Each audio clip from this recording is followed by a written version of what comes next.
Hi, yes, I am baby wearing a kitten while preparing a sinus steam. No, I don't advise petting a kitten while creating a sinus steam, but this video is for you guys.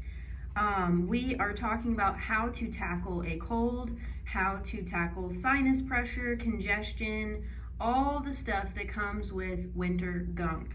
And right here I have a beautiful bag that is full of mountain mint, Monarda / bee balm, a little bit of yarrow and eucalyptus. You do not have to use the exact same herbs as me. Some other amazing options that are a little easier to get your hand on would be oregano, rosemary, thyme, all of those like amazing kitchen herbs. So use what you have on hand. If you have mint or anything minty, it's especially delightful in a sinus steam. So these came from my garden in the woods, so they need to be garbled. And all that means is taking your herb, don't be scared, kitty, and stripping it from the stems. And I'm really just doing this so that it'll fit in my pot. But you know what you could also do?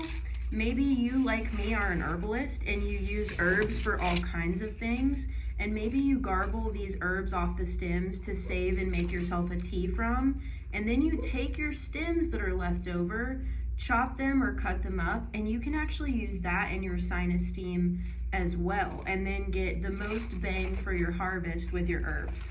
So what we're gonna do is pretend that I've already filled this up. How much herbs you have in here really doesn't matter.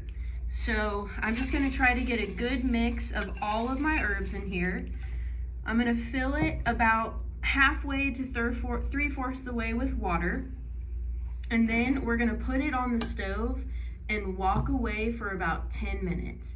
Once our water has a nice rolling boil, we're gonna turn it off. We're gonna take a towel and put that towel over us to capture all that steam. Maybe I'll come back and show a clip of us doing that. I might be able to find one from previous years of my child and myself doing it, but it is amazing. You will be astonished at how much it helps. Some people have a hard time with neti pots and putting salt water directly in their nose, and I totally understand that. So this would be a gentler alternative if you don't want to put something directly in your nose. Inhaling this steam from these minty, camphorous herbs immediately makes you feel less congested.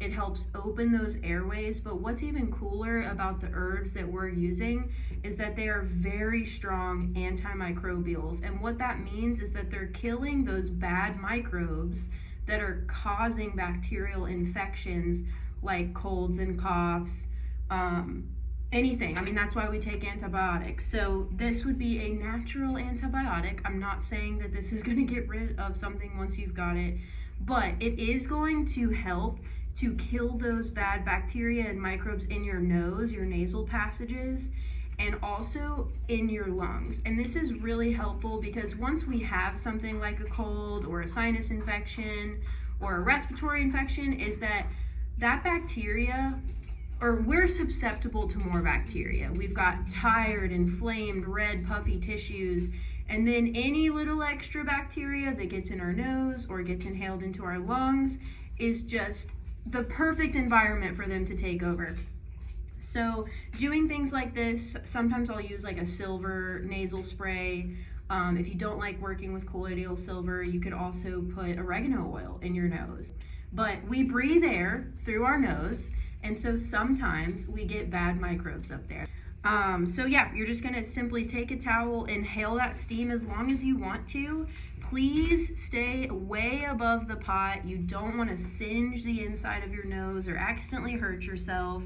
Keep your eyes closed. These mintier herbs can sting a little and tingle. If you want to get crazy and you have our chest rub or someone else's chest rub, you can put a dab of that on your nose and right here, and woo, that steam is going to clear you out. So another amazing thing you can do after you've done a sinus steam with your herbs like this is you can pull your plant matter out, you can strain it, And if you have a humidifier, you can pour that water into your humidifier and it's gonna go into the air, which is amazing when you're sick. Really helps your nasal passages to not dehydrate and dry out, and it allows you to continue breathing in these herbs all night long. So if you do that, make sure you clean your humidifier out really well once it's done so that there's no gunk left over from the tea that you basically made and put into your humidifier. So that is how to do a sinus steam. It's really simple, I promise, and it's gonna make your whole house smell really good. Kitten not required.